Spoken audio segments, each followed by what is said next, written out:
Love ඔබ්සෙෂන් ආදර උමතුව දෙවැනි video එක ඕගලන්ට ගෙනෙන්න දවස් 2-3ක් ප්‍රමාද වුණා සමා වෙන්න එකට වැඩසටහන් කිහිපයකට දුර බැහැර යන්න වුණා. ඒකයි ඒක පරක් වුණේ. ඉතින් ඕගලන්ගේ බැනුම් ගොඩාක් මැද්දේ සමහර මම හොයාගෙනත් ආවා.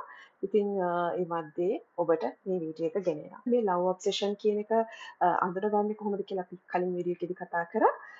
ඒකට හේතු මොනවද කියලාත් අපි කතා කරා. හැම දෙයක් ඇති වෙන්න පුද්ගලයෙකුට බලපාන්නේ මොන වගේ දේවල්ද කියලා.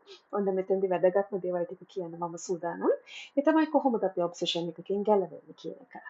මේකෙදි මම අංක 1ටම කියනවා ඔබ්සෙෂන් එකකින් ගැලවෙන්න නම් අපි තේරුම් ගන්න ඕනේ අපි ඉන්නේ ඔබ්සෙෂන් එකක කියලා. ඔබ්සෙෂන් මූඩ් එකක කියලා. ඒ කියන්නේ මේ උමතුවක්, ඇබ්බැහි වීමක් කියන මූඩ් එකක ඉන්නේ කියන එක අපි දැනගන්න ඕනේ.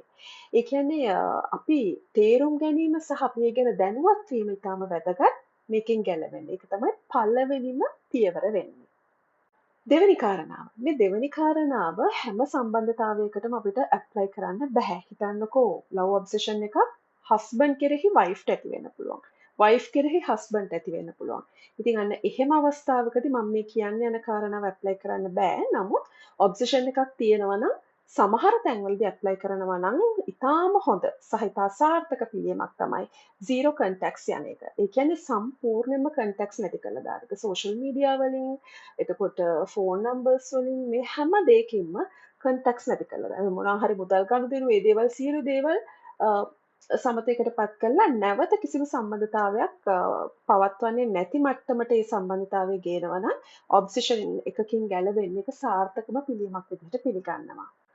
තුන්වෙනි කාරණාව රූට් කෝස් එක මොකක්ද? මේකේ රෝග මූලය මොකක්ද කියන එක පිළිගන්න. ඒ කියන්නේ මොකද්ද මට මෙහෙම වෙන්න තියෙන හේතුව? ඇයි මට මෙහෙම වුනේ? ඒ පුද්ගලයා කරන දෙයක්ද නැත්නම් මේක මගේ ප්‍රශ්නයක්ද? ඒක තේරුම් ගන්න පොඩි කාලයක් වැය කරන්න. ඒ කාලය වැය කිරීම තුළින් ඔබට තේරුම් ගන්න පුළුවන් කොතනින්ද මේක පටන් ගත්තේ සහ ඒ පටන් ගත්ත තැනට අදාළ විසඳුම දෙන්න ඒක හොඳ අවබෝධයක් බවට පත් වෙනවා. මේ ඔබ්සෙෂන් එකකදී විශේෂයෙන්ම සිද්ධ වෙන්නේ මම පළවෙනි වීඩියෝ එකේදීත් කිව්වා හරිම අයිඩියලිස්ටික් කැරක්ටර් එකක් විදිහට තමයි අපිට පේන්න පටන් ගන්න මේ පුද්ගලයාව. ඉතින් එයා තමයි හරියටම හරි. එයා තමයි හොඳම කෙනා. එයා ඇරෙන්න මට වෙන කෙනෙක් නැහැ. එයා කරන කියන දේ තමයි හරි. එයා හින්දානේ මං අද මෙහෙම ඉන්නේ වගේ දේවල් හිතෙන්න පුළුවන්. පුළුවන් තරම් එයාගේ හොඳම තමයි අපිට මේ කාලෙදි පේන්නේ.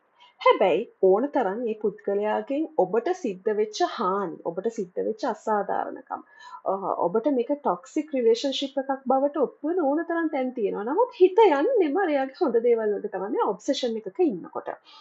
ඒ නිසා අපි කියනවා සාමාන්‍යයෙන් කොලයක් පෑනක් ගන්න මේ සම්බන්ධතාවය ඇතුළතදී ඔබට හානිදායක, ඔබට ඍණාත්මකව දැනෙන දේවල් ඒ කොලේට ගන්න.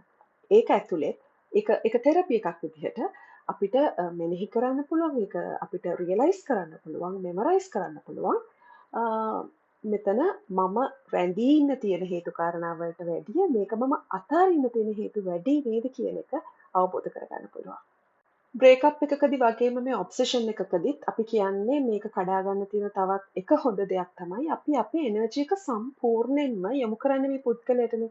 අපේ හොබීස් නවත්තලා අපේ පවුලේ අයත් එක්ක ආදරෙන් ඉන්න දේවල් ඒ දේවල් නවත්තලා ඊට පස්සේ අපේ ප්‍රොෆෙෂන් එක තුල අපි කර කර හිටපු දේවල් මේවත් නවත්තලා යාළුවන්ගෙන් ඈත් වෙලා මේ මුළු ඔක්කොම එනර්ජි එකම යොමු කරන්නේ අරයත් එක්ක තියෙන මේ සම්බන්ධතාවයට.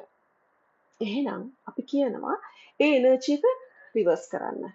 ඒ එනර්ජි එක ටර්න් බැක් කරලා තමන්ට හරව ගන්න. සෙල්ෆ් කෙයාර්, සෙල්ෆ් ලව් පටන් ගන්න. එතකොට හිතන්න ඔබ වෙනත් කෙනෙක් පස්සෙන් හඹා යන්න ඒ වැය කරපු ශක්තිය ඔබ වෙනුවෙන් වැය කරන්න පටන් ගත්තට පස්සේ ඔබ තුල ඉතා විශාල වෙනසක් දකින්න පුළුවන්කමක් ලැබෙනවා. ඒ හින්දා සෙල්ෆ් කෙයාර්, සෙල්ෆ් ලව් කියන එක ඉතාම වැදගත්. ඒ වෙනුවෙන් ඕන තරම් වීඩියෝස් තියෙනවා. ඒ දේවල් කොහොමද කරන්න කියන එක දැනගන්න පුළුවන්. තමන්ගේ අපියරන්ස්, ඊට පස්සේ තමන්ගේ මොළය, තමන්ගේ වෘත්තීමය කටයුතු, තමන්ගේ ෆයිනෑන්ෂල් පැත්ත මේ හැම දෙයක්ම සෙල්ෆ් කෙයාර්, සෙල්ෆ් ලව් තමයි. ඉතින් මේ දේවල් වලට අවධානය දීලා මේ දේවල් දියුණු මට්ටමකට ගේන්න වැඩ කරන්න අර අනිත් අය හඹා යන්න පාවිච්චි කරපු ශක්තිය ඔබටම වැය කරන්න. ඒ වගේම තමයි අපි කියනවා අලුත් ගෝල් එකක් හදාගන්න. බිසි වෙන්න. උදාහරණයක් විදිහට ඔබට මේ තියෙන කාල වේලාව මැනේජබල් නිසා තමයි අර සමහර වෙලාවට හිස්තැන් එනකොට ඒ හිස්තැන් ඇතුලේ මේ අනවශ්‍ය සිතුවිලි ඇවිල්ලා ඔබ පිස්සු වට්ටන්නේ. ඉතින් ඒ හින්දා අපි කියනවා පුළුවන් තරම් බිසි වෙන්න. බිසි මදි වගේ නම් අලුත් ප්‍රොජෙක්ට්ස් පටන් ගන්න. අලුත් ගෝල් එකකට වැඩ කරන්න. හිතන්නකෝ ඔබ ඩිග්‍රී එක ඉවරලා එහෙම නැත්නම් මාස්ටර්ස් එකක් පටන් ගන්නවා. එහෙම නැත්නම් ඔබ ඔන්ලයින් බිස්නස් එකක් පටන් ගන්නවා. මේ වගේ මොනයක් හෝ දෙයක් එක්ක අලුතෙන් පොතක් ලියන්න පටන් ගන්නවා. මේ වගේ ඕන තරම් දේවල් තියෙනවා අපිට බිසි වෙන්න සහ අපිට ඵලදායී විදිහට පාවිච්චි කරන්න පුළුවන්. බිසි වෙනවා කියලා මේ ෆෝන් එකෙන් ගේම් ගහන එකවත් යාළුවෝ එක්ක හැමදාම වටේ ඇවිදින්න යන එකවත් එහෙමත් නැත්නම් shopping යන එකවත් නෙමෙයි. ඒක සමහර වෙලාවට Tamanට හානිදායක වෙන්නත් පුළුවන්නේ. Tamanට වැඩදායී විදිහට බිසි වෙන්න කියන එක මෙතනදී අපි විශේෂයෙන්ම මතක් කරන කාරණාවක්. ඊළඟ විශේෂම කාරණාව තමයි ඔබට මැනේජ් කරගන්න බැරි විදිහට ඔබ්සෙෂන් එක දුර දිග යනවා කියලා තේරෙනවා නම් ප්‍රොෆෙෂනල් හෙල්ප් එකක් ගන්න. ඒ කියන්නේ මෙන්ටල් හෙල්ත් ඇඩ්වයිසර් කෙනෙක්, කවුන්සලර් කෙනෙක්, සයිකෝതെරපිස්ට් කෙනෙක්, සයිකියාට්‍රිස්ට් කෙනෙක් හම්බ වෙලා Tamanට මෙහෙම තත්ත්වයක් තියෙනවා කියන එක අවබෝධ කරගෙන පැහැදිලි කරගෙන ඒකට අදාළ පිළියම් ලබා ගන්න කොයි වෙලාවකවත් පසුබට වෙන්න එපා. විශේෂම දේ තමයි සිටුේෂන් එක ඇක්සෙප්ට් කරන්න.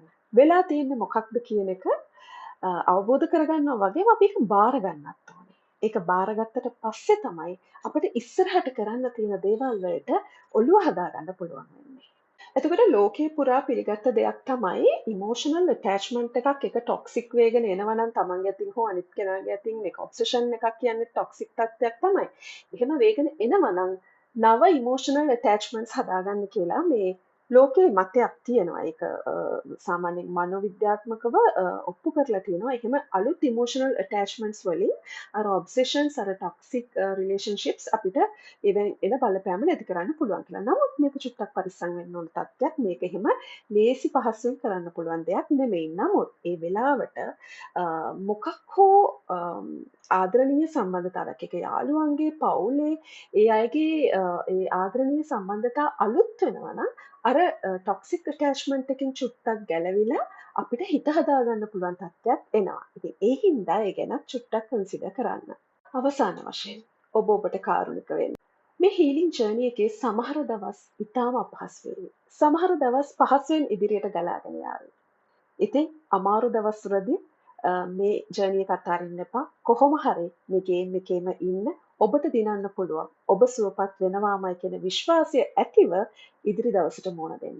ඔබ්සෙෂන් එකකින් ගැලවෙනවා කියන එක අමාරුයි තමයි.